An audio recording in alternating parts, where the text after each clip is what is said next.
Hello friends, welcome back to the channel. आज की इस वीडियो में हमारा टॉपिक रहने वाला methods of valuation of the goodwill.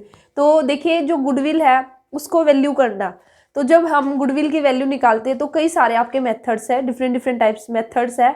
और कई बार आपका एमसीक्यू इस तरह से आपसे जो गुडविल निकालना ही पूछ लिया जाता है, ठीक है, कि भाई आप जो गुडविल है उसको कैलकुलेट करके बताइए। तो आज की इस वीडियो में मैं आपको एक मेथड कराऊंगी जो कि एवरेज मेथड। जैसे कि मैंने आपको बताया, जो मेथड्स है वैल्यूएशन ऑफ गुडविल, आपके बहुत सारे मेथड्स है। जैसे एवरेज मेथड है, सुपर प्रॉफिट मेथड, आपका कैपिटलाइजेशन मेथड है, एन्युटी मेथड है। तो आपके कम से कम 5 मेथड है जो मैं आपको कराऊंगी। तो हम 1 बाय 1 करेंगे। आज हम एक ही मेथड करेंगे, एवरेज मेथड।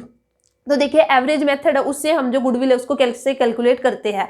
तो एवरेज मेथड के अकॉर्डिंग गुडविल को कैलकुलेट करने का फॉर्मूला हमारा क्या है, ये है गुडविल है, उसको हम कैसे निकालेंगे। हमें एवरेज प्रॉफिट लेना पड़ेगा और उसकी हम मल्टीप्लाई करते हैं number of the years purchase. ये आपको क्वेश्चन में गिवन रहता है, ठीक है, कि number of the years purchase 2 है तो आप 2 ले लोगे, ठीक है। अगर 3 है तो 3, 4 है तो 4, वहां पर आपको क्वेश्चन में मिल जाएगा ये तो। लेकिन यहाँ पे जो आपको मेन काम करना है, ये क्या है, एवरेज प्रॉफिट है। कई बार क्वेश्चन में जो एवरेज प्रॉफिट है, कई बार तो आप इजीली निकाल लेते हो। एवरेज प्रॉफिट हम कैसे निकालते हैं, एवरेज किसी भी चीज का हम कैसे निकालते हैं कि भाई जितने भी आइटम्स होंगे उसी नंबर से हम उसको डिवाइड कर देंगे। जैसे अगर मैं एवरेज प्रॉफिट की बात करती हूँ, अगर मुझे 3 साल का एवरेज प्रॉफिट निकालना है तो मैं क्या करूंगी, 3 साल का प्रॉफिट लूंगी, ठीक है, और फिर उसको 3 से ही डिवाइड कर दूंगी, तो वो मेरा क्या निकल के आ जाएगा, एवरेज प्रॉफिट।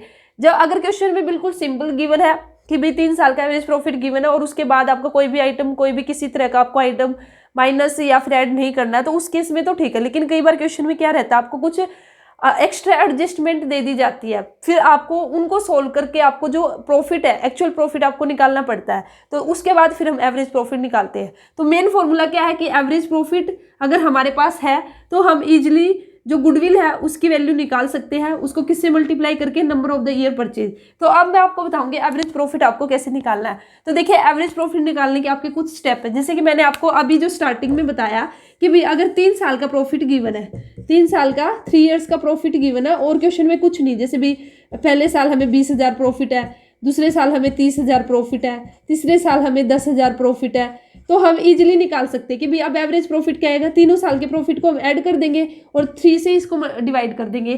तो यहाँ पे 20, 30, 50 और 60,000 को जब मैं 3 से डिवाइड करूंगी तो मेरा 20,000 एवरेज प्रॉफिट निकल के आ जाएगा, ठीक है। लेकिन कई बार क्वेश्चन में ऐसा दे सकते हैं कि प्रॉफिट तो दे दिया कि भाई पहले साल हमें ये प्रॉफिट हुआ, दूसरे साल ये प्रॉफिट, तीसरे साल, लेकिन फिर बोल दे कि भाई पहले साल में ना हमने ऐसे कर दिया था कि जो स्टॉक था उसको ओवर वैल्यू कर दिया था, कैपिटल एक्सपेंडिचर था उसको रिवेन्यू एक्सपेंडिचर ट्रीट कर लिया था, और ये सब करने के बाद का प्रॉफिट हमें दे रखा। तो अब हमें एक्चुअल प्रॉफिट निकालना पड़ेगा। तो एक्चुअल प्रॉफिट जब हम निकालते हैं तो हमें कौन कौन सी एडजस्टमेंट करनी पड़ेगी, कैसे करना पड़ेगा, तो आप यहाँ पे देखिए। तो देखिए, calculation of the actual business profit, पहले हम एक्चुअल बिजनेस प्रॉफिट निकालेंगे, उसके बाद हम एवरेज प्रॉफिट निकालेंगे। तो आपको क्वेश्चन में गिवन रहेगा, जैसे मैंने यहाँ पे 3 ईयर्स लिए, तो जब आप एक्चुअल बिजनेस प्रॉफिट है उसको कैसे निकालोगे, profit of the previous year, means जो ये आपके ईयर है, पहला, दूसरा, तीसरा, इन ईयर्स का आप प्रॉफिट ले लोगे, ठीक है। तो यहाँ पे आपका प्रॉफिट आ जाएगा, यहाँ पे लिख लोगे जो भी आपका प्रॉफिट है। उसके बाद कुछ आइटम होंगे जो आपको ऐड करने हैं, कुछ आइटम ऐसे होंगे जो आपको माइनस करने हैं। तो अब वे कौन कौन से आइटम है, तो देखिए आपको ऐड कौन क्या क्या करना पड़ेगा। अगर क्वेश्चन के अंदर गिवन है कि भाई हो सकता है कि आपको ऐसे दे दिया कि जो पहले साल का जो प्रॉफिट है ना वो 20,000 रुपये प्रॉफिट है, लेकिन ये प्रॉफिट कब आया है कि भाई हमने इसमें से अब नॉर्मल लॉस भी माइनस किया था, ठीक है, loss on sale of fixed assets वह भी माइनस किया था। तो कहीं ना कहीं ये जो 20,000 प्रॉफिट आपका गिवन है ये आपका एक्चुअल प्रॉफिट नहीं है। तो अब हमें बिजनेस का एक एक्चुअल प्रॉफिट निकालना पड़ेगा। तो उसके लिए अब हम क्या करेंगे कि भी हमने यहाँ पे प्रॉफिट लिख देंगे कि जैसे पहले साल का हमने लिख दिया यहाँ पे 20,000 प्रॉफिट है, ठीक है। तो अब हमें अगर कोई अब नॉर्मल लॉस दे रखा है तो उसको हम क्या करेंगे, ऐड करेंगे इसके अंदर। अगर हमने loss on sale of fixed assets दे रखा तो उसको भी क्या कर देंगे, ऐड कर देंगे। और वैल्यूएशन ऑफ ओपनिंग स्टॉक का आपने और वैल्यूएशन कर दिया तो उसको भी क्या कर देंगे, ऐड कर देंगे।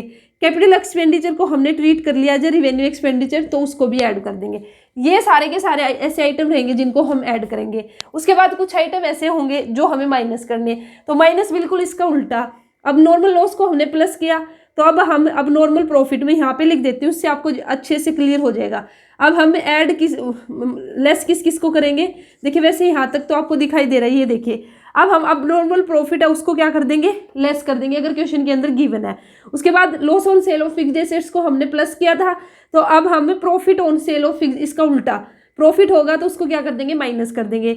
यहाँ पे over valuation of opening stock था, यहाँ पे over valuation of closing stock होगा तो उसको हम क्या करेंगे, माइनस कर देंगे। इसी तरह से अगर हमारा डेप्रिसिएशन है ऑन कैपिटल एक्सपेंडिचर पर, डेप्रिसिएशन है कैपिटल एक्सपेंडिचर पर और उससे हमने क्या ट्रीट कर लिया एज ए रिवेन्यू एक्सपेंडिचर, तो उसको भी हम क्या कर देंगे, लेस कर देंगे। ठीक है, उसको भी हम क्या कर देंगे, लेस कर देंगे। फोर्थ पॉइंट है। उसके बाद अगर आपने कोई भी ऐसी इनकम की है, इंटरेस्ट है या डिविडेंड वगैरह है जो कि हमारा ऑपरेटिंग एक्सपेंसेस नहीं है, ठीक है, तो उसको भी हम क्या कर देंगे, माइनस कर देंगे। और इसी के साथ ही कुछ भी आपकी मैनेजमेंट कॉस्ट है उसको भी हम क्या करेंगे, माइनस करेंगे। तो ये आइटम हो जाएंगे हमारे माइनस करने के। जो मैनेजमेंट कॉस्ट रहेगी वो आपके हर साल में से माइनस होगी, ये बात आपको ध्यान में रखनी है।